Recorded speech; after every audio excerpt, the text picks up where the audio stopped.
there somewhere, but I don't think he handled it very well, and I don't even understand what point he was trying to make, except it felt like rapes are overreported. It's like the only takeaway I took. Which does kind of feed into when we start, the next chapters, when he even gets further into like the differences between females and males, when he brings that back. I don't know. You guys ready for 10? You ready for 10? No, I just real quick want to say that 9 ended on a very hilarious point to me, which is, so the whole chapter is like, assume that the person you're listening to might know something you don't.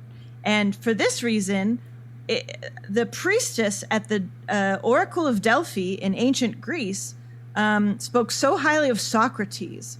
She described him as the wisest living man because he knew that what he knew was nothing. And just for a point of reference, the priestess at the Delphic Oracle is a woman who sat there and inhaled toxic gas from a crack in the ground and then told the country whether they should go to war or not. Like, it's just like a famously crazy person. Literally was like inhaling gas and then was like, big old I'm huffer. Seeing a vision. Everyone was like, are you? So I thought that was just a really funny point. He loves visions. Actually, now you remember there was something else in chapter 9 that pissed me off. He like also talks about how men just want to solve things. And like, as though women don't, like, how when you have a conversation with someone and you might want them to just listen, but they might respond trying to solve your issue, like something that just happens whether you're talking to a male or a female, where he was basically just like, well, men do it and only men do it, and they do it, but it makes sense that they do it because women always want men to solve stuff. So it makes sense that they would always be trying to solve stuff. And it's just like, I don't know. He just has such weird gender takes where I'm like, what? I don't understand how we as women could solve anything, Sarah, without the help of a man. Right. Essentially. So I do want them to solve things for me. Right. So like, as a woman, you shouldn't be like whining when you're like, I just wanted you to listen. I don't want to hear solutions. You shouldn't say that because it's like, you dumb bitch. You obviously want a solution. You want a solution because you're a dumb woman who can't do it themselves. Yeah. It's just like, I don't know. It's just like taking these things that I'm like, I agree with on the face that people try to solve things often when they should just be listening, but instead he like adds all this gender stuff to it and then like gets defensive about like men in a way that's like, whoa, who are you responding to? It's clearly a problem that he himself possesses. Right. He doesn't know the social cue of when somebody needs a ear and when somebody is asking for a solution. And he, I'm sure, gets told all the time, shut the fuck up. I'm not asking for your advice. And he's like, I'm a man. Yeah, this is because I'm a man. It's like, what? He's like, you're probably doing it right now, reader of my book. You're probably like, I don't need this thing to be solved. Well, you do. That's why you came to me, a man, the author of this book. All right, guys, let's go to the next one. It's 10. It's be precise in your speech. Sounds stupid. This was my favorite chapter. Okay, let's go. Okay. This whole chapter, there is a big section in the middle of it where the topic sentence is toxic masculinity is a myth. And the reason why is because if men are so toxic, then why did they spend so many years inventing tampons?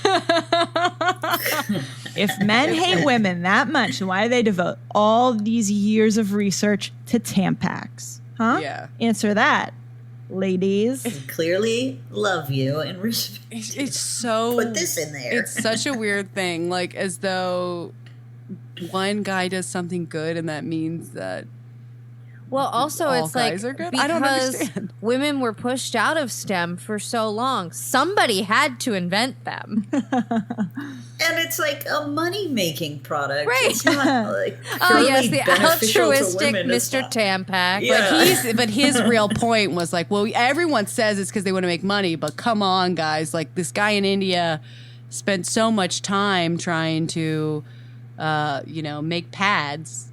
And he went crazy. He started wearing a blood bag. And it's like, Well, I don't know. That man did sound a little obsessed. I don't know what was going on in his life.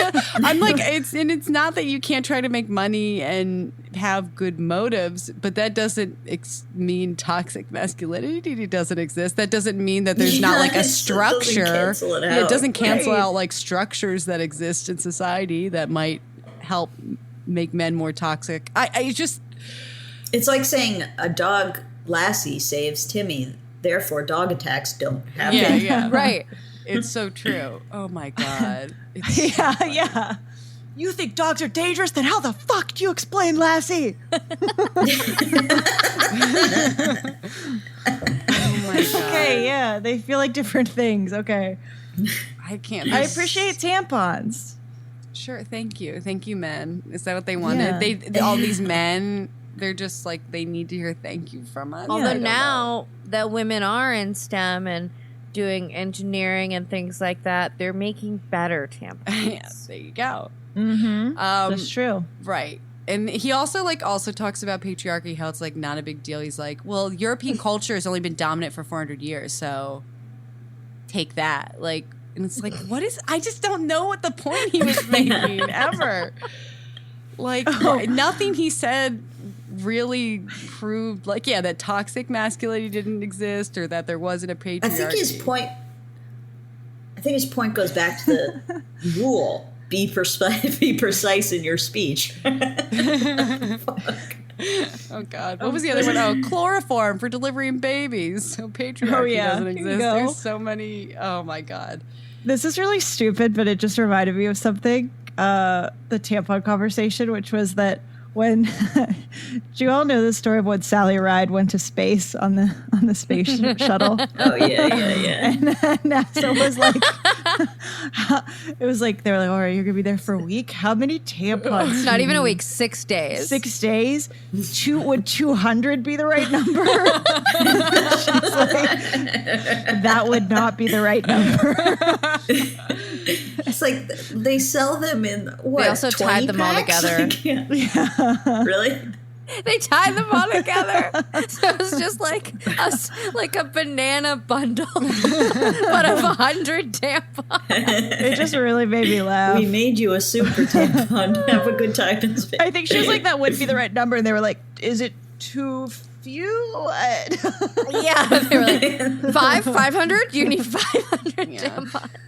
Oh man. And then this chapter he also talks about stuff like how postmodernism is the long arm of Marx, and he obviously is like so into individual freedom, blah blah blah. I don't know, none of his points were at all like good to me. I don't even care to talk about them. It was also boring. I'm just like, I would say if you are interested in, I don't know, hearing someone rebuke that kind of stuff, Google it. I'm sure someone else did it. I'm so bored by it. I'm so bored. All right, what are we on? It became impossible to pay. Did he do Little Mermaid in this chapter also? Because there was like one really funny part of the book where he's just recounting what happens in the Little Mermaid, and it's just so it's like people know the story of Little Mermaid, but he just in such detail tells the story. Like, Ursula the sea witch. Oh my God. All right, so do not pet cats when they are skateboarding. What? No, we're not there yet. I think you mixed that. We're not there yet? Okay. That would be we're there, just we're kind as of logical there. Of a rule. It does make sense, though, as a rule, yeah. Do not bother children when they are skateboarding, which starts out fine where it's like, okay, kids need to be kids. I get it, blah, blah, blah. Mm-hmm. But like then he turns it into like, everyone's trying to feminize men. And he gets so pissed off, and he's like, feels so bad for the boys. And it's just like, oh, it's so gross. I have a little boy, and I'm just like, what? I mean, like, I guess I'm You putting bows on him? I am. I'm putting bows on him. He can wear whatever colors he wants. I don't give a fuck. Like, why? And it's like he makes this assumption that, like, okay, it's okay to, like, for women to be more masculine, but it's too horrible for men to be feminine. As though the problem isn't like with, as though the solution isn't that, like, as a society we need to be like, we need to stop making men be masculine. We need to be like more accepting of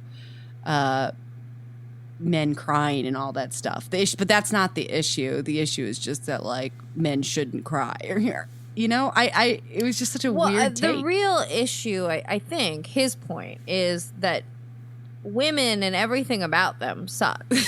Yeah. So if women want to be more like men, yes, go More for power. it. Right. Be that. Good point. Yeah, you're right. But if men want to be more like women, no. It's the same. You It guys goes gotta back get out to on the frozen lake and spin your wheelies. Yeah, it's the same thing. You don't want to be like, you're an 8. Yeah, you can be friends with a 10, but if you're a 10, like, why are you trying to be friends with an 8? That's like essentially what he's saying to men. Like, stop trying to feminize. It's lame.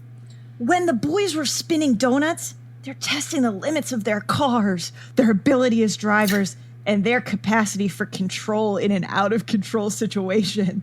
When they tell off their teachers, they're pushing against authority to see if there's any real authority there that could be relied upon in a crisis. When they quit school and they go to work as rig roughnecks, when it's below 40 bloody degrees, when it's 40 bloody degrees below zero, it's not weakness that propels them out of the classroom. It's strength. He's just so excited about teen boys dropping out of school. I also just like, why aren't there like, why don't we talk about like teen girls who talk back and teen girls who drive out? Like, why is it just teen boys? Like, also, like, there's a legitimate problem with teenage boys driving too fast and dying in car accidents. Like, I think of all the things to glorify, it's like, that's not one of them that we should be. It is better than kind of glorifying mass shooters a little bit earlier in the book. I guess you're right. It's just like, I don't know, all this stuff where he's like, feel bad for men. It's just like, I don't. And I feel like what you're saying is crazy. I just feel like if you're a more feminine, quote unquote, man, then that's great. Do that. If you're like a more quote unquote masculine guy, like that's great too. Just don't insist that somebody behave a certain way. Yeah, I feel like the real message should have been like encouraging kids and both genders to be more independent and more independent minded, and like maybe you encouraging them to push boundaries. Why did it have to be all about boys doing it, not girls? It's so weird. Oh my God. It's just amazing because I think especially up top I thought like stuff wouldn't be so blatant.